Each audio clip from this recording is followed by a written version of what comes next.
Lag BaOmer, c'est le jour de la Iloula de Rabbi Shimon Bar Yochai. On va essayer de parler de quelques minhagim, quelques coutumes par rapport à cette journée-là. Et aussi, elle représente quoi, donc, cette journée? Qu'est-ce qui s'est passé le jour de Lag BaOmer?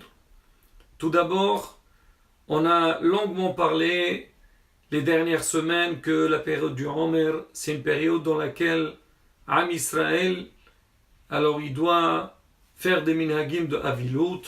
En l'occurrence, il n'y a pas de mariage, on ne se rase pas, on ne se coupe pas les cheveux. Alors il y a pas mal de choses, on n'écoute pas la musique. Alors c'est marqué, c'est rapporté dans l'Halakha que à partir de l'Ag BaOmer, les choses, ils changent. Alors première des choses, c'est qu'au niveau de se raser la barbe et se couper les cheveux, les Sfaradim, c'est seulement le lendemain de l'Ag BaOmer. Le jour du Lag BaOmer, on n'a pas le droit de nous raser. Les Ashkenazim, eux, ils se rasent la barbe, mais nous, les Sfaradim, on doit attendre le lendemain matin pour se raser la barbe. Pareil aussi pour les mariages. Et alors certains, pas en notre minhag à nous, minhag selon le Harizal, on attend jusqu'à Shavuot. Le jour de l'Ag BaOmer, on ne fait pas tahanoun. Déjà la veille à Minha, on ne fait pas tahanoun. Et le Lag BaOmer aussi, on ne fait pas tahanoun. Et le jour de l'Ag BaOmer, on écoute la musique. Et là, il n'y a pas de différence. Toutes les communautés, elles écoutent la musique et on le voit partout dans le monde entier. On fait ce qu'on appelle la Hiloula de Rabbi Shimon Bar Yochai. Beaucoup posent la question, ils disent pourquoi. On sait, c'est rapporté dans le Shulchan Aruch, il y a un siman entier qui parle sur des journées qu'on a instaurées, c'est Nahagou. C'est pas obligatoire, on jeûne pendant ces jours-là, et parmi donc les jours, c'est on dit parce que tel et tel jour où il y a eu le décès de tel et tel grand dans l'histoire juive.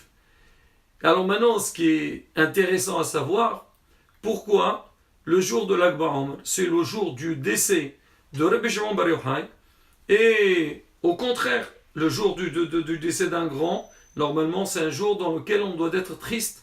On le voit bien, par exemple, le 7 Adar. 7 Adar, il y a beaucoup qui ont le minhag de faire un jeûne. Pourquoi? Parce que c'est le jour de la ptira de Moshe Rabbeinu. C'est vrai que c'est le jour de la naissance, mais c'est le jour de la ptira. Donc la disparition de Moshe Rabbeinu, donc elle est triste pour le peuple d'Israël. Alors que le jour de l'Ag BaOmer, on dit que ce jour-là, on ne fait pas tahanoun, et on fait la simha, on fait la joie, et ainsi de suite. Alors pour ça, il y a pas mal de réponses. Et alors on dit que pourquoi le jour de l'Ag BaOmer, alors on ne fait pas tahanoun. Certains, ils ont dit que Rabbi Shimon Bar Yochai lui-même qui a demandé de ne pas faire tahanoun, parce que ce jour-là, il est décédé, il est monté au ciel, et quand il monte au ciel, il va être accueilli par la familia Shel Ma'ala, donc comme on dit, le tribunal céleste là-bas, par tous les malachim, et toute la shrina et tout. Donc pour lui, c'est un grand qui est important. Comme on dit, le mot Iloula veut dire mariage. Ça, c'est une des raisons qui a été donnée. Mais il y a d'autres raisons. Alors, il y a une raison, c'est que parce que le jour de la ptira de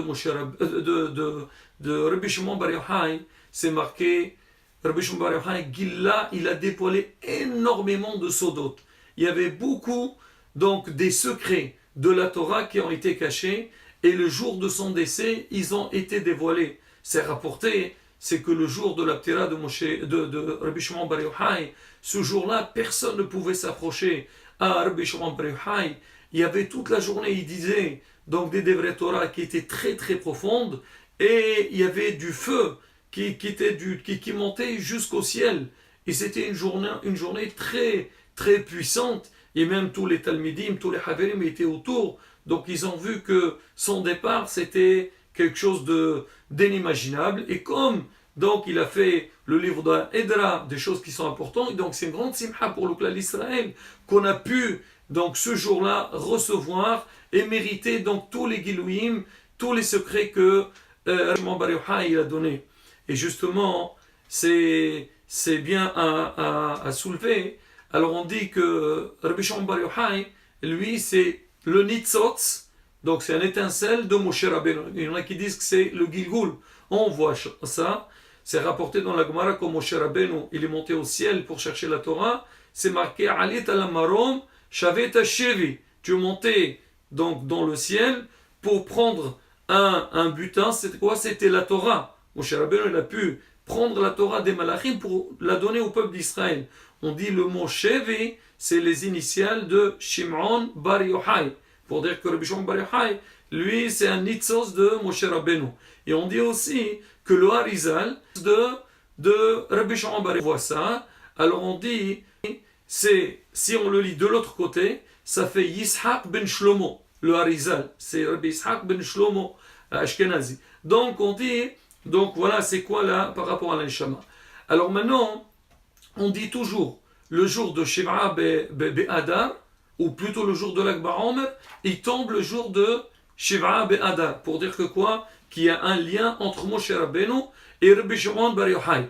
Maintenant pour l'Inyan, que certains, alors ils l'allument, ils font des médorot, ils allument le feu le jour de l'Akbar Omer, alors ce minhag n'existait pas chez les Sfaradim, c'est plutôt les Ashkenazim qui font ça. Moreno Arab Rabbi Mazouz, il a dit dans son shiur, il a dit parce qu'en vérité, à la base, contre de Purim. Pourquoi Purim? Parce qu'on doit brûler Haman. On connaît tous l'histoire de Haman Arachar. Il a voulu exterminer le peuple d'Israël et à la fin, tout s'est retourné contre lui et c'est lui qui a été pendu. Alors nous, souvenir de cette histoire et faire un peu un Sheva HaKadosh Baruch Hu pour les Nissim Viniflot, les miracles qu'il nous a fait. Alors on fait une forme de Haman et on le brûle.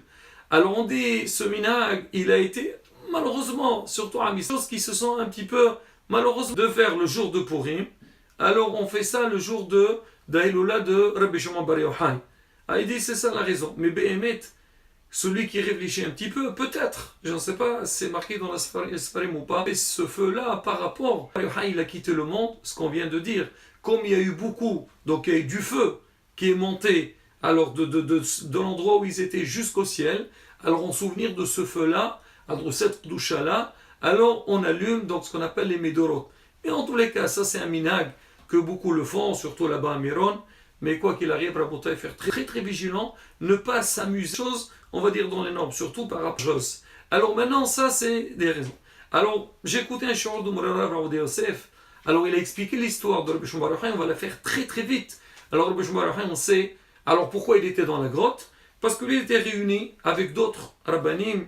Il y avait Rabbi Yoda ben El-Hay, il y avait Rabbi Yosef ben Halal, il y avait aussi parmi eux Yoda ben Gerim. Alors Rabbi Yoda, ils vont prendre des impôts, ils vont faire des choses qui les intéressaient. Rabbi Yossi, il n'a pas parlé, il n'a rien dit. Alors Yoda ben Gerim qui était présent, alors dans la discussion avec d'autres personnes, il a dévoilé ce qu'ils ont dit. Rome, il a su ce qu'ils ont dit là. Alors, ils ont dit, Rabbi Yehuda, que lui parlait du bien sur Rome, il va monter de grade. Rabbi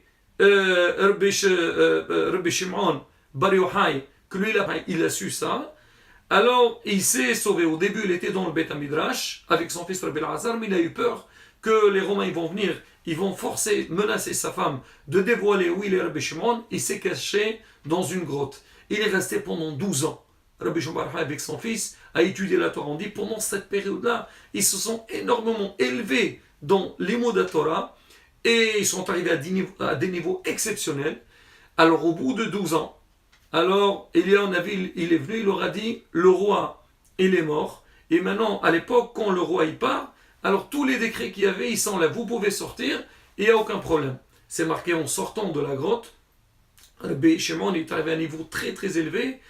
Et donc, il était complètement spirituel. C'est marqué dans la Gemara, chaque chose qu'il a voyée, la chose qui ne le plaisait pas, il a brûlé. C'était par la Kedusha qu'ils avaient. Il y a une voix qui est sortie des quoi? Vous êtes sortis de la grotte pour brûler donc le monde. Allez, retournez dans votre grotte. Ils sont retournés, ils sont restés pendant 12 mois.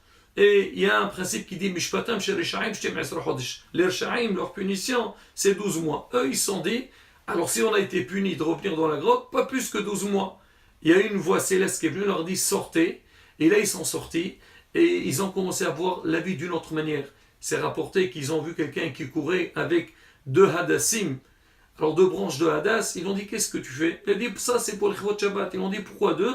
Ils ont dit un pour Zachor et un pour Shamor. C'est pour être Meder pour le Shabbat. Ils ont dit regardez comme nos enfants, Am Israël, comment ils respectent, ils font les mitzvot dans les bonnes normes et ils ont commencé à voir toutes les choses donc du bon côté. Là c'est l'histoire Rabotai en résumé. Alors mon Rav Rav Yosef il dit que Rabbi Shimon Bar Yochai il est sorti le jour de l'Akba Omer. Il dit comme Rabbi Shimon Bar Yochai, pendant 12 ans, on va dire, il était dans un grand danger et il s'est libéré ce jour de l'Akba Omer. Donc c'est une grande simha pour le clan d'Israël, pour le monde entier. Alors comme c'est une journée donc, de joie, c'est pour ça qu'aujourd'hui on la commémore avec beaucoup de simha, des chansons et on fait pas tahanoun et donc tout ce qui est lié avec la joie. Mais derrière tout ça, Rabotai, il faut savoir une chose. C'est aujourd'hui on vient faire la Hiloula de Rabbi Shimon par rapport à tout ce qui s'est passé avec Rabbi Shimon, il faut que ça concorde aussi avec Rabbi Shimon.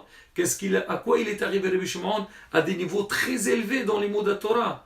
Ce jour-là, on a dit de la Torah, donc il y a beaucoup de secrets qui sont venus. Et il a écrit le livre du Zohar, donc des choses qui sont d'un grand potentiel. Alors pareil, nous aussi. C'est vrai, il faut se réjouir, faire ce qu'il faut, mais derrière ça, faire vraiment l'imout de la Torah comme il se doit. Comme c'est marqué, il y a beaucoup qui font la veillée. La nuit, c'est marqué celui qui fait la veillée. La nuit de l'Akba Omer, il peut arriver déjà, au moins, comme on dit, sa bouche propre avec tous les mots du Zohar. Les tfilotes, ils sont très puissants. Rabotai, encore une fois, on doit, nous tous, être mithazer, nous renforcer dans Avodat Hashem. Profiter de ces jours-là. C'est des jours très très propices, Rabotai. Faire le maximum. Faire le kavod des tzadikim. Faire les sardot, il n'y a pas de souci. C'est au contraire, c'est ça, c'est Mekarev et Levavot. Mais derrière ça, Rabotai, l'ithazer kamashioter be'ezrat Hashem. On demande, comme on a dit pour Rabbi Meir. Alors lui, Baal Nissim, Rabbi Shimon aussi. Alors on dit, kol decha ou kol ghasra. Quelqu'un qui est dans un moment difficile, il appelle Rabbi Shimon Bar Yochai, Ifshal Yisma le Shom Bishatatha, on fait des tfilot be'ezrat Hashem et Kadosh Baruch Hu. Écoute nos tfilot, veniske la geoula shlema b'mira be'ameno. Amen, ken rason hizqo ve'emso.